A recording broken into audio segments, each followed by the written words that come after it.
September ತಿಂಗಳಲ್ಲಿ ಬಾಂಗ್ಲಾ ವಿರುದ್ಧದ test ಸರಣಿ ಆರಂಭವಾಗಲಿದ್ದು ಬಳಿಕ ಟೀಂ ಇಂಡಿಯಾ ನಾನ್ ಸ್ಟಾಪ್ ಸರಣಿಗಳನ್ನು ಆಡಲಿದೆ. New Zealand, south Africa, Australia, England ತಂಡಗಳ ವಿರುದ್ಧ ಹಲವು ಮಾದರಿಗಳಲ್ಲಿ ಸೀರೀಸ್ ಎದುರಾಗಲಿದೆ. ಈ ಪೈಕಿ ಆಸ್ಟ್ರೇಲಿಯಾ ವಿರುದ್ಧದ ಟೆಸ್ಟ್ ಸೀರೀಸ್ ಅತ್ಯಂತ ಕುತೂಹಲ ಕೆರಳಿಸಿದೆ. ಈಗಾಗಲೇ ಆಸ್ಟ್ರೇಲಿಯಾ ಪ್ರವಾಸದಲ್ಲಿ ಬ್ಯಾಕ್ ಟು ಬ್ಯಾಕ್ ಟೆಸ್ಟ್ ಸರಣಿ ಗೆದ್ದ ಹೆಗ್ಗಳಿಕೆ ಭಾರತ ತಂಡದ್ದಾಗಿದೆ. 2019 ಬಳಿಕ ಆಸ್ಟ್ರೇಲಿಯಾ ಪ್ರವಾಸದಲ್ಲಿ ಟೀಂ ಇಂಡಿಯಾ ಟ್ರೋಫಿಯನ್ನು ಬಿಟ್ಕೊಟ್ಟಿಲ್ಲ. ಇದೀಗ ರೋಹಿತ್ ಶರ್ಮಾ ಸಾರಥ್ಯದಲ್ಲಿ ಮತ್ತೊಮ್ಮೆ ಟ್ರೋಫಿ ಗೆಲ್ಲೋಕೆ ಭಾರತ ತಂಡ ಕಾಂಗರೂ ನಾಡಿಗೆ ದಾಂಗುಡಿ ಇಡಲಿದೆ. ಹೊಸ ಕೋಚ್ ಗೌತಮ್ ಗಂಭೀರ್ ಮುಂದಿರುವ ಸರಣಿಗಳ ಪೈಕಿ ಬಹುದೊಡ್ಡ ಸವಾಲು ಇದಾಗಿದ್ದು ಟೀಂ ಇಂಡಿಯಾ ಸಕಲ ತಯಾರಿಗಳೊಂದಿಗೆ ಕಣಕ್ಕಿಳಿಯುವ ಸಿದ್ಧತೆಯಲ್ಲಿದೆ. ನವೆಂಬರ್ 22ರಂದು ಪರ್ತ್ ಕ್ರಿಕೆಟ್ ಸ್ಟೇಡಿಯಂನಲ್ಲಿ ಆಸ್ಟ್ರೇಲಿಯಾ ಎದುರು 5 ಪಂದ್ಯಗಳ ಟೆಸ್ಟ್ ಸರಣಿ ಮೊದಲ ಪಂದ್ಯ ನಡೆಯಲಿದೆ. ಇದರ ನಡುವೆ ಡಿಸೆಂಬರ್ 6ರಂದು ಅಡಿಲೇಡ್ ಓವಲ್ ಕ್ರೀಡಾಂಗಣದಲ್ಲಿ ಉಭಯ ತಂಡಗಳ ನಡುವೆ ಡೇ ಅಂಡ್ ನೈಟ್ ಟೆಸ್ಟ್ ಪಂದ್ಯವನ್ನು ಕೂಡ ಆಯೋಜಿಸಲಾಗಿದೆ. ಟೀಂ ಇಂಡಿಯಾ ಈ ವರ್ಷದ ಕೊನೆಯಲ್ಲಿ 5 ಪಂದ್ಯಗಳ ಟೆಸ್ಟ್ ಸರಣಿಗಾಗಿ ಆಸ್ಟ್ರೇಲಿಯಾ ಪ್ರವಾಸವನ್ನು ಕೈಗೊಳ್ಳಲಿದೆ. ಟೆಸ್ಟ್ ಕ್ರಿಕೆಟ್ನಲ್ಲಿ ಈ ಬಾರ್ಡರ್ ಗವಾಸ್ಕರ್ ಟ್ರೋಫಿ ಅತ್ಯಂತ ಮಹತ್ವದ್ದು.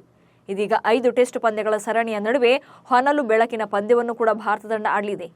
ಕಾನ್ಬೆರಾದಲ್ಲಿ ಪ್ರೈಮ್ ಮಿನಿಸ್ಟರ್ 11 ವಿರುದ್ಧ 2 ದಿನಗಳ ಪಿಂಕ್ ಬಾಲ್ ಪಂದ್ಯವನ್ನು ಭಾರತ ತಂಡ ಆಡಲಿದೆ. ಆಸ್ಟ್ರೇಲಿಯಾ ಪ್ರವಾಸದಲ್ಲಿ ಇದು ಹೆಚ್ಚುವರಿ ಪಂದ್ಯವಾಗಿದ್ದು ಹಗಲು ಮತ್ತು ರಾತ್ರಿ ನಡೆಯಲಿದೆ. ಇಂಡೋ ಆಸೀಸ್ ಸರಣಿಯಲ್ಲಿ ಒಟ್ಟು 5 ಟೆಸ್ಟ್ ಪಂದ್ಯಗಳು ನಡೆಯಲಿವೆ. ಇದರ ನಡುವೆ 2 ದಿನಗಳ ಡೇ ಅಂಡ್ ನೈಟ್ ಪಂದ್ಯ ಕೂಡ ಇದೆ.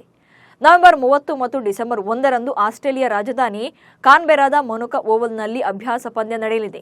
ಬಾರ್ಡರ್ ಗವಾಸ್ಕರ್ ಸರಣಿಯ ಮೊದಲ ಮತ್ತು 2ನೇ ಟೆಸ್ಟ್ ಪಂದ್ಯಗಳ ನಡುವೆ ಪಂದ್ಯ ನಡೆಯಲಿದೆ.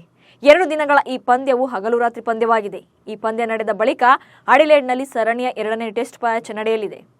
ಅಡಿಲೇಡ್ ಟೆಸ್ಟ್ ಕೂಡ ಡೇ ಅಂಡ್ ನೈಟ್ ಪಂದ್ಯವಾಗಿದೆ. ಮಹತ್ವದ ಪಂದ್ಯಕ್ಕೂ ಮುನ್ನ ಗುಲಾಬಿ ಚೆಂಡಿನಲ್ಲಿ ಹೊನಲು ಬೆಳಕಿನ ಈ ಪಂದ್ಯವು ಭಾರತಕ್ಕೆ ಅಭ್ಯಾಸ ಪಂದ್ಯದಂತಾಗಲಿದೆ. 2020ರ ಬಾರ್ಡರ್ ಗವಾಸ್ಕರ್ ಟ್ರೋಫಿ ಸರಣಿಯಲ್ಲಿ ಉಭಯ ದೇಶಗಳ ನಡುವೆ ಕೊನೆಯ ಬಾರಿಗೆ ಹಗಲು ರಾತ್ರಿ ಟೆಸ್ಟ್ ನಡೆದಿತ್ತು.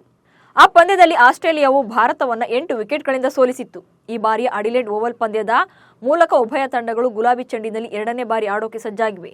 ಬಾರ್ಡರ್ ಗವಾಸ್ಕರ್ ಟ್ರೋಫಿ ಸರಣಿಯ 30 ವರ್ಷಗಳಲ್ಲಿ ಇದೇ ಮೊದಲ ಬಾರಿಗೆ 5 ಟೆಸ್ಟ್ ಪಂದ್ಯಗಳು ನಡೀತಾ ಇದ್ದವು. ಮುಂದಿನ ವರ್ಷದ ಐಸಿಸಿ ವಿಶ್ವ ಟೆಸ್ಟ್ ಚಾಂಪಿಯನ್ಶಿಪ್ ಫೈನಲ್ನಲ್ಲಿ ಸ್ಥಾನವನ್ನು ಭದ್ರಪಡಿಸಿಕೊಳ್ಳೋಕೆ ಉಭಯ ದೇಶಗಳಿಗೂ ಕೂಡ ಈ ಸರಣಿ ನಿರ್ಣಾಯಕವಾಗಿದೆ. ಪ್ರಸ್ತುತ ಭಾರತವು ವಿಶ್ವ ಟೆಸ್ಟ್ ಚಾಂಪಿಯನ್ಶಿಪ್ ಅಂಕಪಟ್ಟಿಯಲ್ಲಿ ಅಗ್ರಸ್ಥಾನದಲ್ಲಿದ್ದರೆ ಆಸ್ಟ್ರೇಲಿಯಾ 2ನೇ ಸ್ಥಾನದಲ್ಲಿದೆ. ಕಳೆದ ವರ್ಷದ WTC ಫೈನಲ್ನಲ್ಲಿ ಭಾರತವನ್ನು ಮಣಿಸಿದ್ದ ಆಸೀಸ್ ಹಾಲಿ ಟೆಸ್ಟ್ ಚಾಂಪಿಯನ್ ಕೂಡ ಆಗಿದೆ. ಇನ್ನು ಟೀಂ ಇಂಡಿಯಾ ಈವರೆಗೆ 3 ಪಿಂಕ್ ಬಾಲ್ ಟೆಸ್ಟ್ಗಳನ್ನು ಆಡಿದೆ. 2019ರಲ್ಲಿ ಬಾಂಗ್ಲಾದೇಶ, 2021ರಲ್ಲಿ ಇಂಗ್ಲೆಂಡ್ ಹಾಗೆ 2022ರಲ್ಲಿ ಶ್ರೀಲಂಕಾ ಎದುರು ಪಿಂಕ್ ಬಾಲ್ ಟೆಸ್ಟ್ ಮ್ಯಾಚ್ಗಳನ್ನು ಆಡಿದೆ. ಸದ್ಯ ವಿದೇಶಿ ನೆಲದಲ್ಲಿ ಪಿಂಕ್ ಬಾಲ್ ಪಂದ್ಯ ಆಡುತ್ತಾ ಇರೋದು ಬಾಕಿ ಇದೆ. ಈ ಬಾರಿಯ ಆಸ್ಟ್ರೇಲಿಯಾ ಪ್ರವಾಸದಲ್ಲಿ ಅಡಿಲೇಡ್ನಲ್ಲಿ ಈ ಹೈ ವೋಲ್ಟೇಜ್ ಪಂದ್ಯ ಆಯೋಜಿಸೋಕೆ ಭಾರತೀಯ ಕ್ರಿಕೆಟ್ ನಿಯಂತ್ರಣ ಮಂಡಳಿ ಮತ್ತೆ ಕ್ರಿಕೆಟ್ ಆಸ್ಟ್ರೇಲಿಯಾ ನಿರ್ಧಾರ ಮಾಡಿದೆ. ಆಸ್ಟ್ರೇಲಿಯಾ ನೆಲದಲ್ಲಿ ಡೇ ಅಂಡ್ ನೈಟ್ ಪಂದ್ಯ ಗೆದ್ದು ಇತಿಹಾಸ ಬರೆಯೋಕೆ ಭಾರತ ತಂಡ ಸಕಲ ತಯಾರಿ ಕೂಡ ಯೋಜನೆ ಹಾಕಿಕೊಂಡಿದೆ. ಹಾಗೆ ಕಳೆದ 20 ವರ್ಷಗಳಲ್ಲಿ ಟೀಂ ಇಂಡಿಯಾ ಆಸ್ಟ್ರೇಲಿಯಾದ ಪ್ರೈಮ್ ಮಿನಿಸ್ಟರ್ 11 ಎದುರು 4ನೇ ಬಾರಿ ಮುಖಾಮುಖಿಯಾಗಲಿದೆ. ಒಟ್ನಲ್ಲಿ ಭಾರತ ವರ್ಸಸ್ ಆಸ್ಟ್ರೇಲಿಯಾ ಮ್ಯಾಚ್ ಅಂದ್ರೇನೆ ಹೈ ವೋಲ್ಟೇಜ್. ಇದೀಗ ಡೇ ಅಂಡ್ ನೈಟ್ ಪಂದ್ಯಕ್ಕೆ ಮುಹೂರ್ತ ಕೂಡ ಫಿಕ್ಸ್ ಆಗಿದ್ದು ಕ್ರಿಕೆಟ್ ಅಭಿಮಾನಿಗಳು ಕಾತರದಿಂದ ಕಾಯ್ತಿದ್ದಾರೆ.